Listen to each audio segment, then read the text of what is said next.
C'est sans doute l'une des rivalités les plus complexes et les plus explosives de notre époque. D'un côté, on a l'Iran, de l'autre, les États-Unis et Israël. C'est une tension permanente qui menace d'embraser toute la région, et peut-être même au-delà. Mais ce qui est assez fou, c'est que ces ennemis jurés d'aujourd'hui, eh bien un jour, ils ont été partenaires.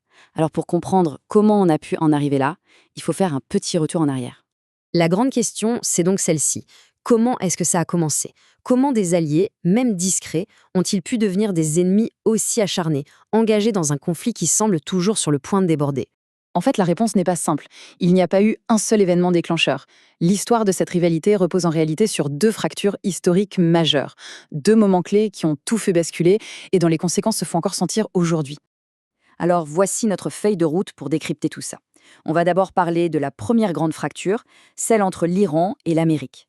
Puis la seconde, entre l'Iran et Israël.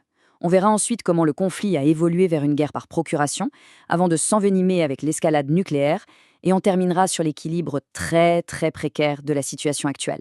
C'est parti. Allez, on commence avec la toute première fracture, celle qui a vraiment planté les graines de la méfiance entre Téhéran et Washington.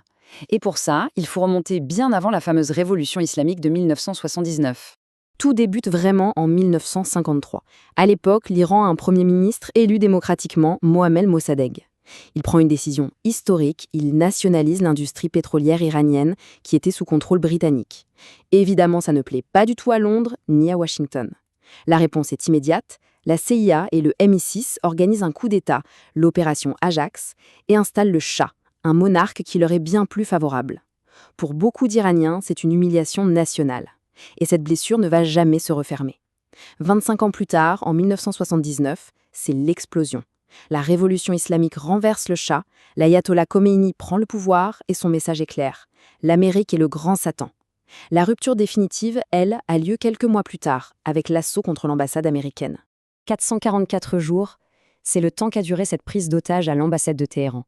Une éternité. Cet événement a été un traumatisme pour l'Amérique, bien sûr, mais il a surtout servi à sceller dans le marbre l'hostilité entre les deux pays. C'est à ce moment-là que toutes les relations diplomatiques ont été rompues. Et depuis, elles ne se sont jamais rétablies. On arrive maintenant à la seconde fracture. Et celle-ci, elle est peut-être encore plus surprenante. Parce qu'avant de devenir des ennemis mortels, il faut savoir que l'Iran et Israël étaient des alliés. Le contraste est vraiment saisissant. Avant 1979, du temps du Shah, l'Iran et Israël partageaient des intérêts stratégiques. Ils avaient des ennemis communs, principalement les nations arabes voisines. Du coup, l'Iran vendait du pétrole à Israël, il y avait de la coopération militaire, du partage de renseignements, c'était une alliance de facto. Et puis arrive 1979 et la révolution. Et là, c'est un virage à 180 degrés. L'idéologie prend complètement le pas sur la géopolitique. Israël devient le petit Satan, le complément du grand Satan américain. Le nouveau régime ne reconnaît même plus son existence. Et le symbole de cette rupture est très fort. L'ambassade d'Israël à Téhéran est donnée à l'Organisation de libération de la Palestine. Bon, à ce stade, les relations sont rompues, l'hostilité est totale. Mais une confrontation directe, une guerre ouverte, c'est bien trop risqué pour tout le monde. Le conflit va donc se déplacer dans l'ombre. On entre alors dans ce qu'on appelle l'ère de la guerre asymétrique ou la guerre par procuration. L'idée est simple, puisqu'on ne peut pas s'affronter face à face, on va le faire par l'intermédiaire d'autres groupes.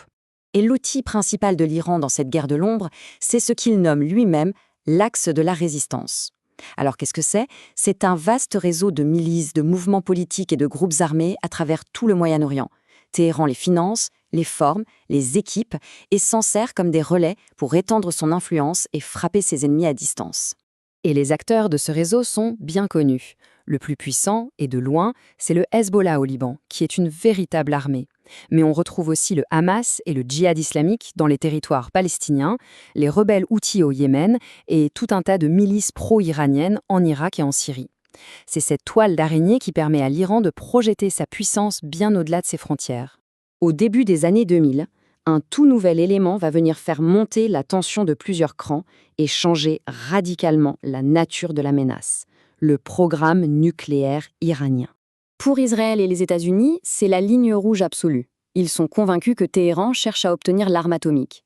Une autre guerre de l'ombre commence alors, mais cette fois-ci pour saboter ce programme. Et tous les coups sont permis. Il y a eu des cyberattaques spectaculaires, comme le fameux virus Stuxnet, qui a détruit des centrifugeuses iraniennes. Il y a eu des assassinats ciblés de scientifiques iraniens. Et bien sûr, il y a eu l'arme économique, des sanctions internationales de plus en plus dures pour tenter d'étouffer le programme. Il y a pourtant eu une tentative de solution diplomatique. En 2015, un accord historique a été signé, le JCPOA. Le principe était simple. L'Iran acceptait de limiter drastiquement son programme nucléaire et en échange, les sanctions économiques étaient levées. Ça a fonctionné pendant quelques années. Mais en 2018, coup de théâtre, l'administration Trump retire les États-Unis de l'accord. La réponse de l'Iran a été immédiate. Non seulement ils ont relancé leur programme, mais ils l'ont accéléré, s'approchant plus que jamais de la capacité de produire une arme nucléaire. Et tout ça, ça nous amène à la situation d'aujourd'hui, où cet équilibre est plus fragile que jamais. Après des décennies de guerre de Londres, les règles ont changé. On est entré dans une nouvelle ère, beaucoup plus imprévisible et dangereuse, celle des confrontations militaires directes. Si on résume l'évolution de ce conflit sur 70 ans, c'est assez frappant. On est parti d'une lutte de pouvoir assez classique pour le contrôle du pétrole. Après 1979, c'est devenu un conflit idéologique profond. Et aujourd'hui, on est dans une phase où chaque camp perçoit cette lutte comme une bataille existentielle, une question de survie et de domination dans la région. Les règles du jeu ont vraiment changé. Les récents échanges de missiles et de drones entre l'Iran et Israël, en confrontation directe, ont prouvé que la guerre par procuration n'était plus la seule option. On peut donc dire que la guerre de l'ombre telle qu'on la connaissait est terminée. Et ça laisse place à une incertitude totale.